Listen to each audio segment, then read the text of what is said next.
भारती। सखी सहेली। सखी सहेली कार्यक्रम सुनने वाली सभी सखियों और सखाओं को मंदाकिनी जोशी का प्यार भरा नमस्कार। और देखिए मेरे सामने आज कौन बैठी है जरा गैस करिए कौन हो सकती है। भाई हमारी एक सखी बहुत ही तैयार बनी ठनी और झिलमिलाती भी सी आई है आज तो।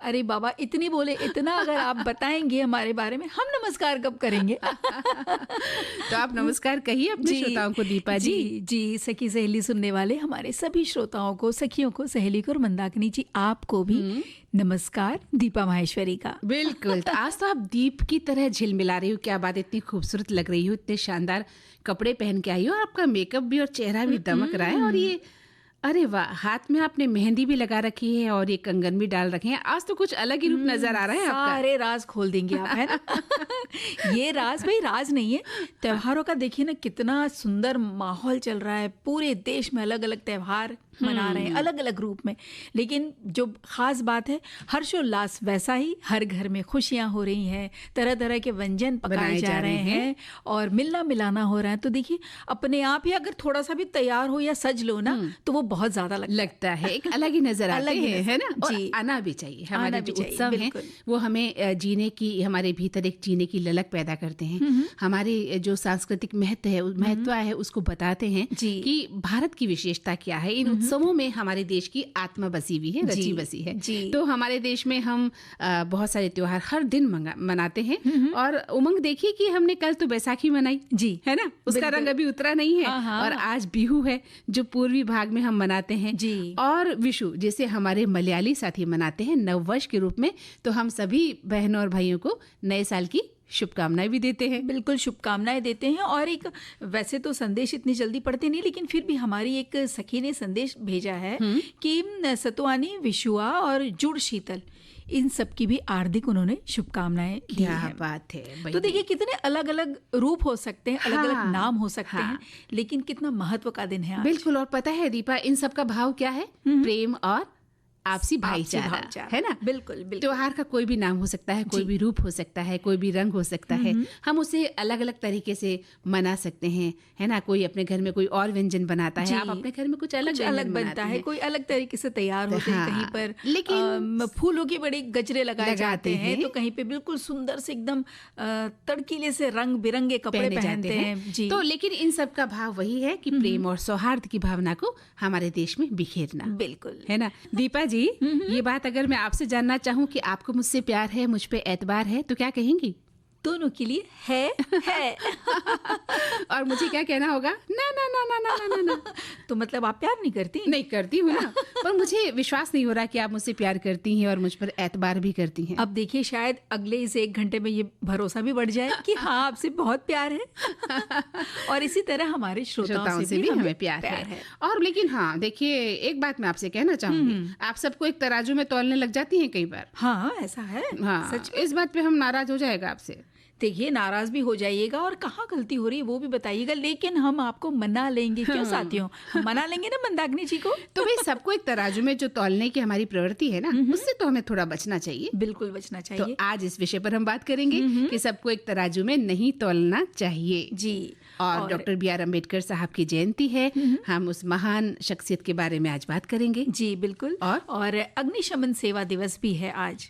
तो क्या महत्व है इस दिन का, हम इसके बारे में चर्चा करेंगे। हालांकि बहुत सारे संदेश हमारे श्रोताओं ने पहले ही लिख भेजे हैं। बिल्कुल। सखी विशेष में आज हम वंदना कटारिया, जिन्होंने हाल ही में हॉकी ये खेल से संन्यास लिया है, लेकिन इनकी जो पूरा उपलब्धियां हैं उसका जिक्र बारे में करेंगे। और दही के व्यंजन, आपने मेरे मन की बात कर दी। इस गर्मी में अगर दही के व्यंजन मिल जाएं तो भाई कार्यक्रम सफल हो जाता है। हमें पता है आपको दही बहुत पसंद है और शायद लग रहा है कि हमारे साथियों को भी दही बहुत पसंद है, क्योंकि बहुत सारे आज संदेश आए हैं और दही के बारे में अलग अलग जानकारी भी बहुत सारी। तो ये तो उन्हीं उनका ही सेगमेंट है, दही के सारे व्यंजन उन्हीं तो हमें बताने हैं कि भी दही को लेकर क्या क्या व्यंजन बनाए जा सकते हैं। तो आए भी हैं और हम एक एक करके लेते चलेंगे। बिल्कुल लेते चलेंगे। चलेंगे और हो सकता है बीच बीच में भी एक उनके व्यंजनों को हम पढ़ते जाए ताकि हमारी जो शुदा है, जो भूख है वो शांत हो जाए, दही के व्यंजन खाते खाते जाएगी।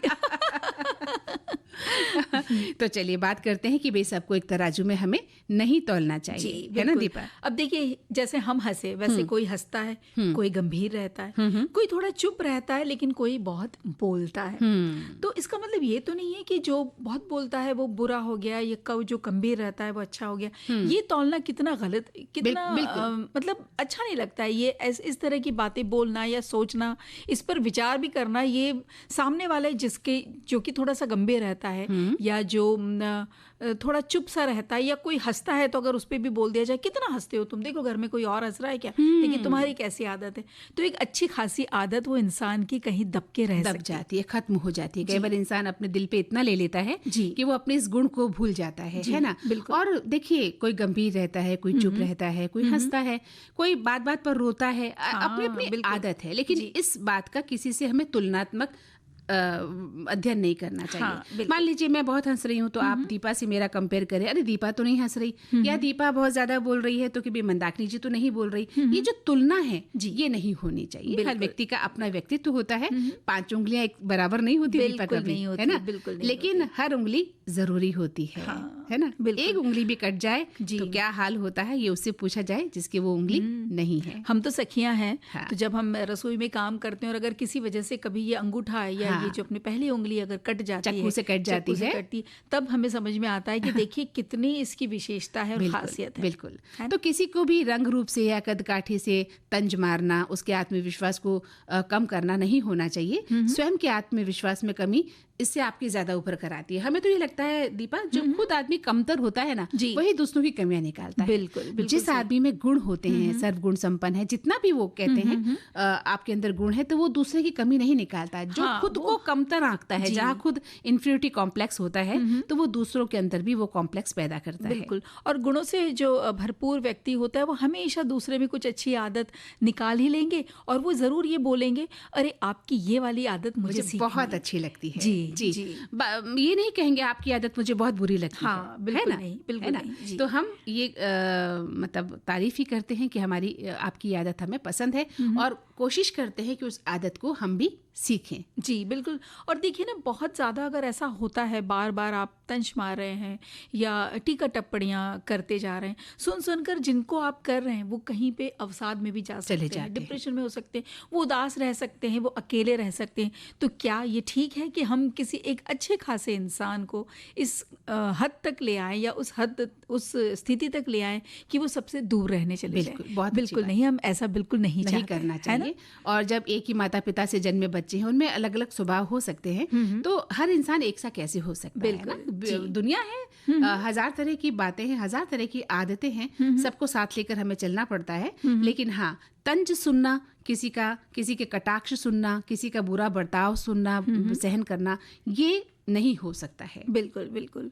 और जो असहज महसूस करने में महसूस कराने में जो बाज नहीं आते हैं, फिर भी अगर मान लीजिए ऐसा हो ही रहा है तो थोड़ा उनसे दूरी बना लेनी चाहिए, है ना? कई लोग खुद भी सहज नहीं रहते और दूसरों को भी सहज नहीं रहने देते, है ना? कई बार तो कोई बहुत इतनी शिकायतें करता है कि उन्हें लगता है कि सामने वाला क्यों नहीं बोल रहा, उसे भी किसी न किसी स्थिति से, माहौल से, कार्य क्षेत्र से या घर में उसे भी कुछ न कुछ किसी भी चीज़ों में कमी लगनी ही चाहिए।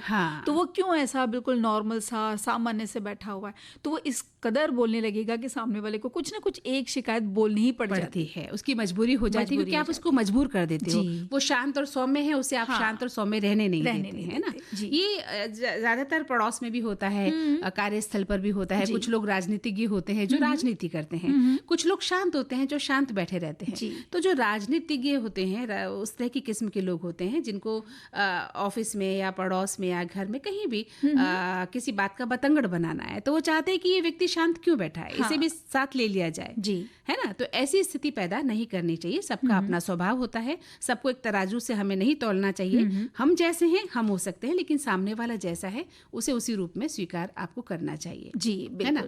और सकारात्मकता आपके भीतर होनी चाहिए, प्रेरित करने वाले लोगों के साथ हमें ज़्यादा रहना चाहिए। बिल्कुल। और फिर भी अगर ऐसा कहीं नहीं हो पा रही तो कहीं आप खेल में शामिल होइए या कोई कला सीख लिए या ऐसा कोई काम या ऐसी कोई एक्टिविटी या गतिविधि जिनसे खुशी मिलती हो, ऐसा करते रहने से, ऐसे में हिस्सा लेने से हम ये इस तरह से जो ये तौलने वाली प्रवृत्ति उन लोगों से दूर भी रह सकते हैं और अपने अंदर एक सकारात्मक ऊर्जा बढ़ा सकते हैं। और दूसरे हमारे लिए क्या सोच रहे हैं, क्या विचार रख रहे हैं, ये सोचने से बेहतर है कि हम स्वयं को समझें, क्योंकि खुद से अच्छा कोई हमें नहीं जानता है। बिल्कुल जी। और देखिए इसी विषय में इतने सारे मैसेजेस और संदेश हमारे पास आए हैं। हमारा एक ही संदेश कहता है कि सभी को एक तराजू में तौलना उचित नहीं है।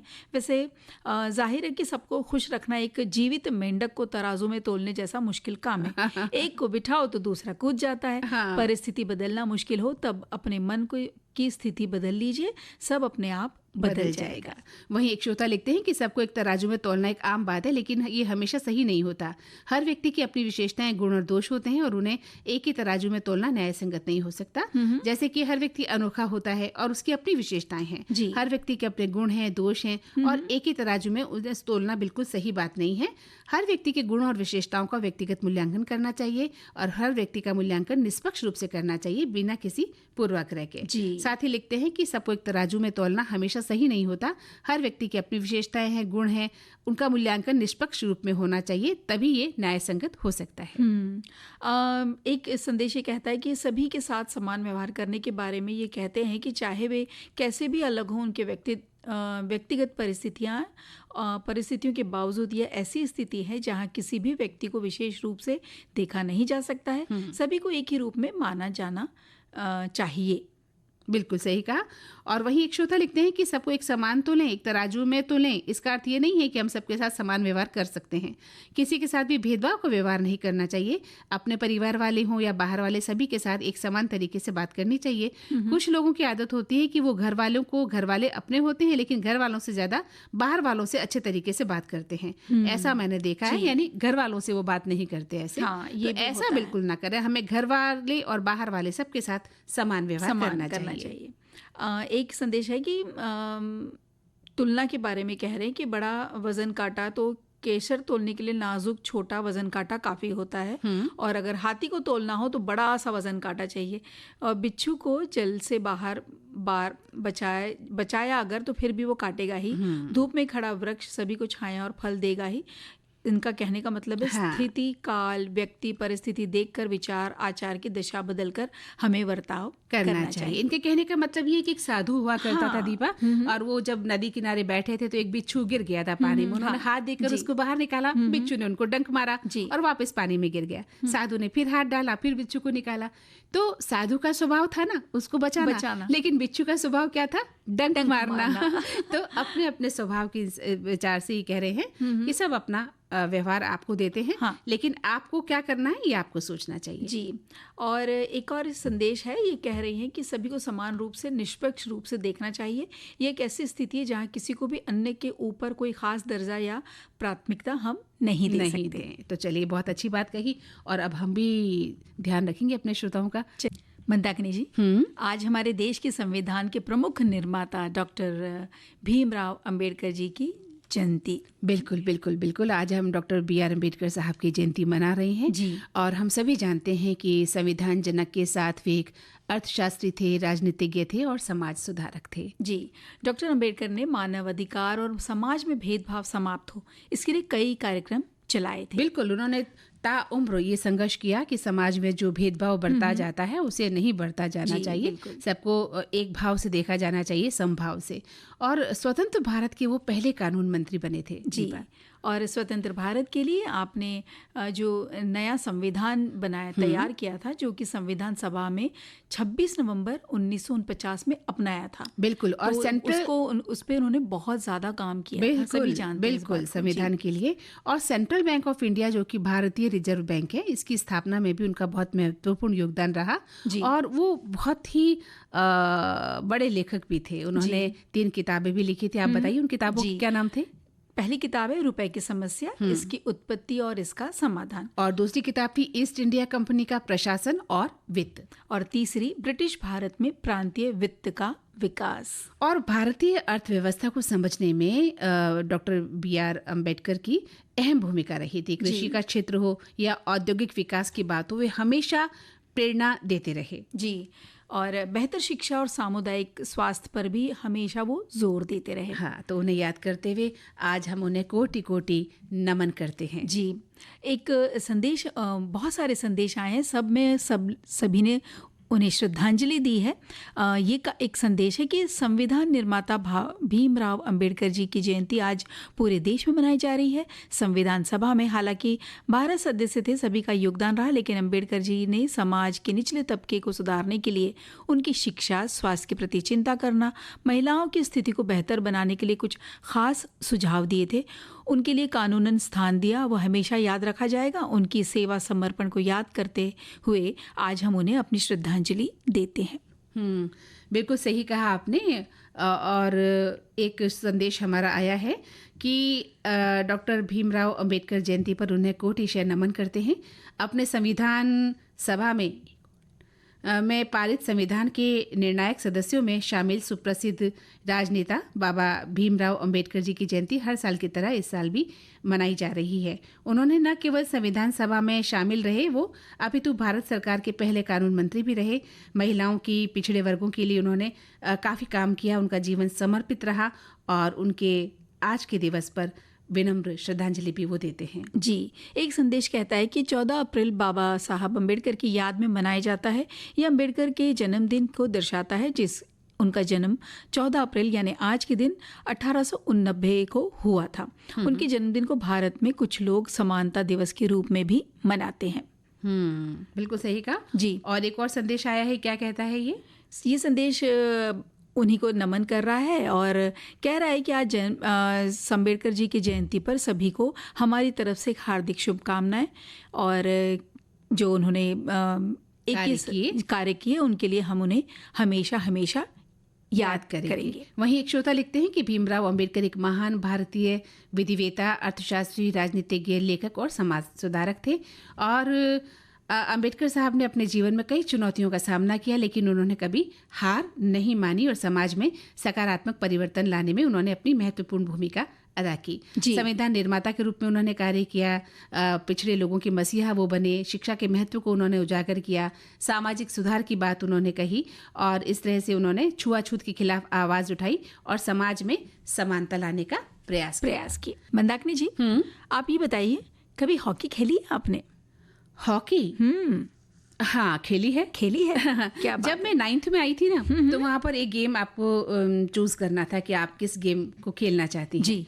तो पहले तो मन हुआ था कि बैडमिंटन लेती हूँ, फिर मन हुआ कि कुछ और दिमाग में आया होगा, लास्ट में मैंने हॉकी ली। क्या बात है। हाँ, तो मुझे याद है सुबह 7 बजे हमें स्टेडियम जाना पड़ता था स्कूल पहुंचने के बाद और हम हॉकी खेला करते थे। बड़ा मुश्किल होता था दीपा, हॉकी खेलना इतना आसान नहीं जितना लगता है कि हाथ में आपने स्टिक ले ली और बॉल को आप गोल गोल घुमा रहे हैं। वो बॉल जो है गोल गोल घूमती ही तो नहीं है, सबसे बड़ी बात तो ये है। जी बिल्कुल, यही तो बात है ना। और तभी तो देखिए, जो भी हमारी महिला हॉकी टीम की हमारी जितनी भी खिलाड़ी हैं, वो उनमें एक अनोखी बात है। बिल्कुल। और वो ऊर्जा और उनमें वो जो पैशन उसमें जी, और वो जो जुनून देखने को मिलता है, तो सच में कुछ देर के लिए तो घर में भी ऐसा अगर देख लेते हैं ना कभी मैच, तो थोड़ी सी देर के लिए एक अजीब सी ऊर्जा आ जाती है। बिल्कुल बिल्कुल, इनको देखकर तो लगता है, खिलाड़ियों को देखकर, क्योंकि दोनों टीमें एक दूसरे को हराने का जो प्रयास करती हैं और दोनों तरफ जो हार जीत की एक अंतिम लड़ाई हो रही होती है ना, उसका मजा ही अलग होता है। घुमावदार छड़ी से जो जिस तरह से बॉलों को घुमाते हुए, कट मारते हुए,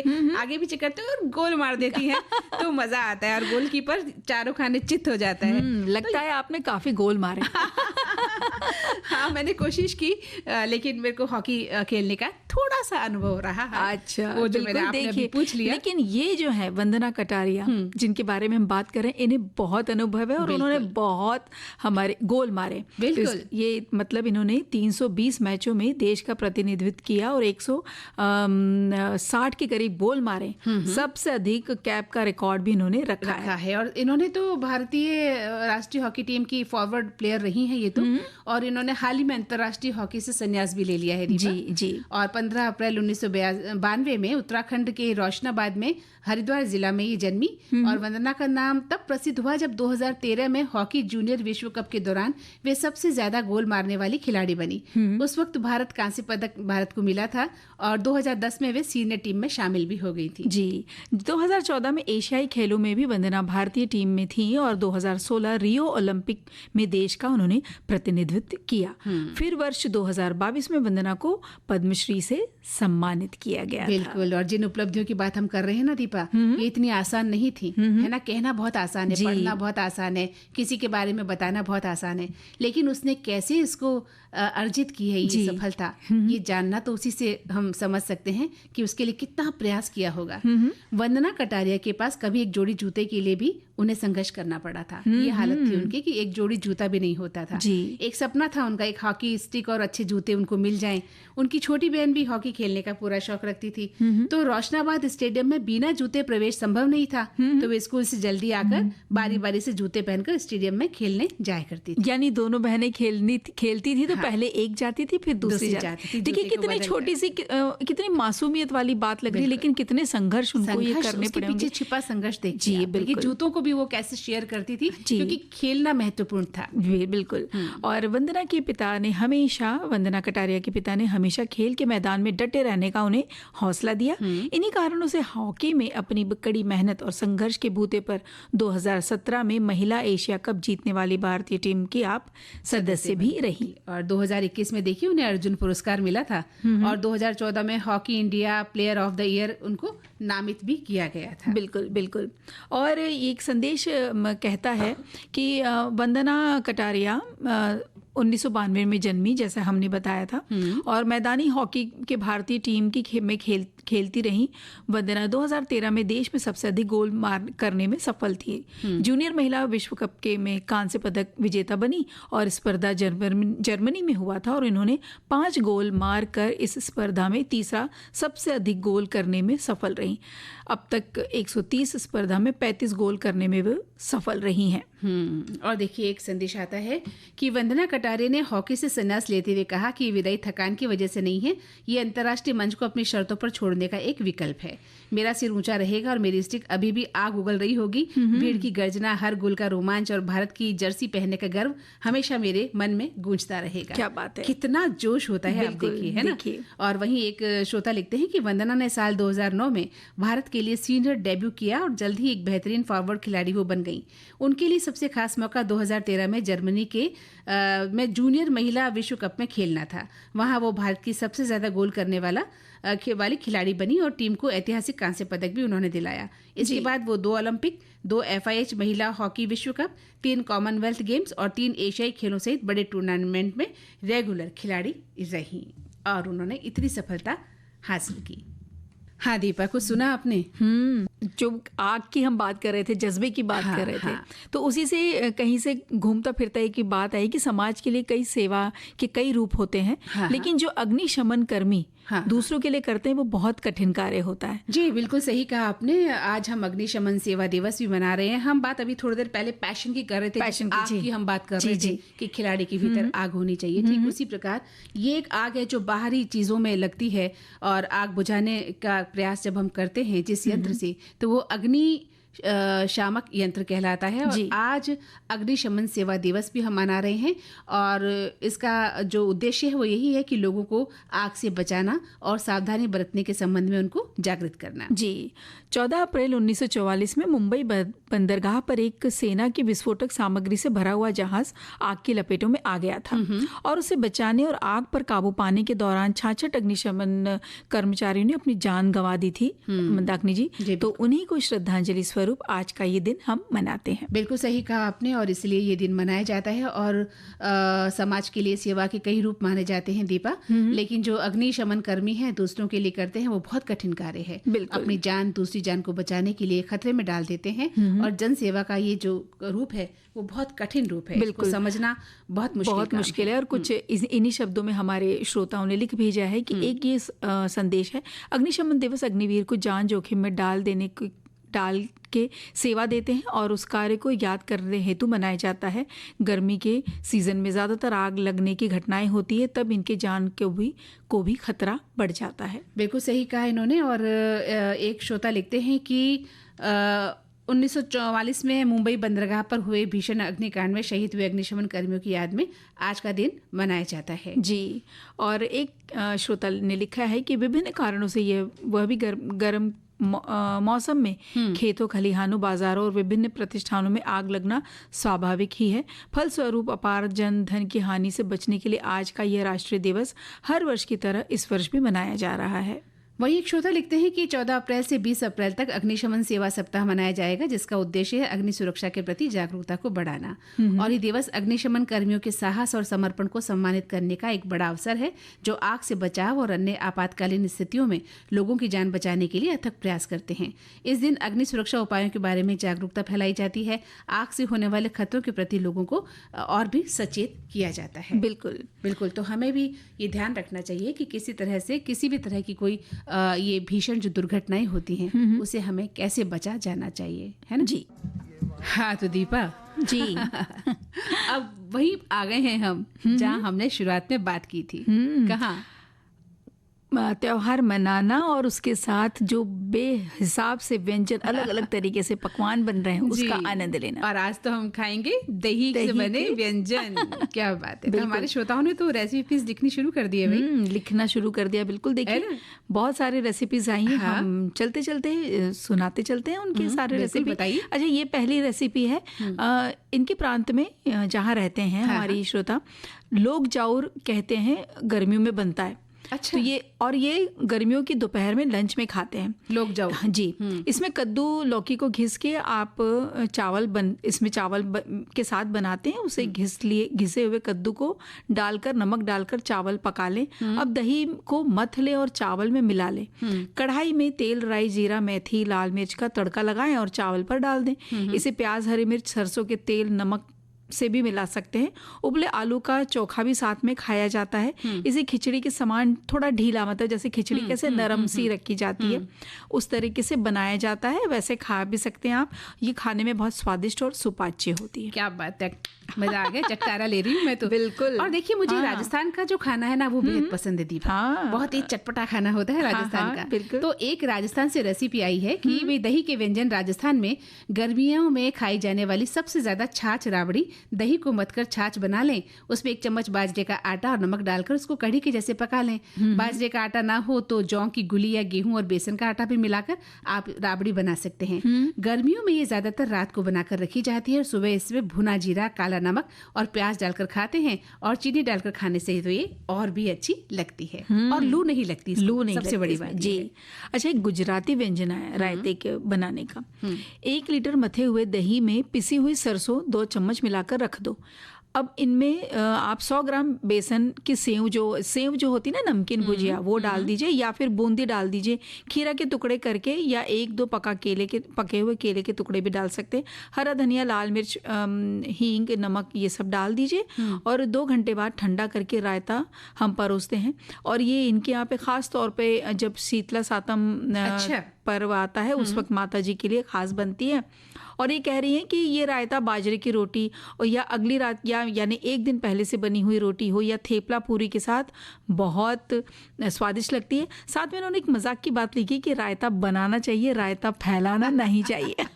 भाई आप तो रायता बनाइए, क्योंकि खाने वाले हम जो बैठे हैं। हाँ बिल्कुल। रायता फैलाना नहीं है, रायता बनाइए। और वहीं एक श्रोता ने लिखा है कि तड़के वाला दही देखो, अरे वाह, चटकारा लेना पड़ रहा है ना, तड़के वाला दही, जिसमें दही, लाल मिर्च, हरी धनिया पाउडर, जीरा, घी, नमक और लहसुन चाहिए। 2 कप दही लें, इसमें नमक डालें, मिलाएं, कुछ लहसुन की कलियां लें, उसे दरदरा कूट लें, उसके बाद थोड़ा घी गर्म करें और उसमें जीरा और लहसुन डालकर उसे सुनहरे रंग होने तक भून लें। इसके बाद इसमें हल्दी पाउडर, लाल मिर्च पाउडर, धनिया पाउडर अच्छा डाल दें, मसाले और लहसुन को और मिला लें, दही में डाल लें, फिर दही तकड़ा बनकर तैयार हो जाएगा। बाजरे के रोटले के साथ ये खाने से बहुत ही स्वादिष्ट लगता है। अरे वाह। अच्छा, एक सिंपल सी रेसिपी हमारी सखी ने भेजी, कहती है हम तो बिल्कुल सादे तरीके से कर्ड राइस बनाते हैं, तो आप चाहें तो बना सकते हैं। अगर आपके पास चावल बहुत बने हुए रह गए हैं, सुबह बने और अगर यूज नहीं हो पाए, तो शाम को कैसे करिए, आप उसमें दही मिला लें और थोड़ी काली मिर्च, थोड़ा नमक और बिल्कुल थोड़ी सी शक्कर डाल के सबको अच्छे से मिक्स कर लें। अब एक तड़का तैयार करना है। सबसे पहले थोड़ा तेल लेकर गरम कर लें, फिर उसमें थोड़ी सी चने और उड़द की दाल डाल लें। वो जब थोड़ी भून जाए ना, थोड़ी गोल्डन सी हो जाए, गुलाबी हो जाए, फिर जीरा और राई और कड़ी पत्ता और लाल खड़ी मिर्च डालकर इस तड़के को दही चावल के ऊपर डालकर मिक्स कर लें, तो देखिए हो गए कर्ड राइस तैयार। तो ये तो कभी भी खा सकते हैं। मैं आज ही जाकर बनाने वाली कर्ड राइस। ये मैं आपके साथ साथ आपके पीछे आने वाली हूँ। कहीं ट्रेन ही ना छूट जाए। हाँ भाई, देखिए समय निकलता जा रहा है। तो चलिए इस कार्यक्रम से अब विदा लेते हैं। तो सखी सहेली कार्यक्रम से मंदाकिनी जोशी और दीपा माहेश्वरी का नमस्कार।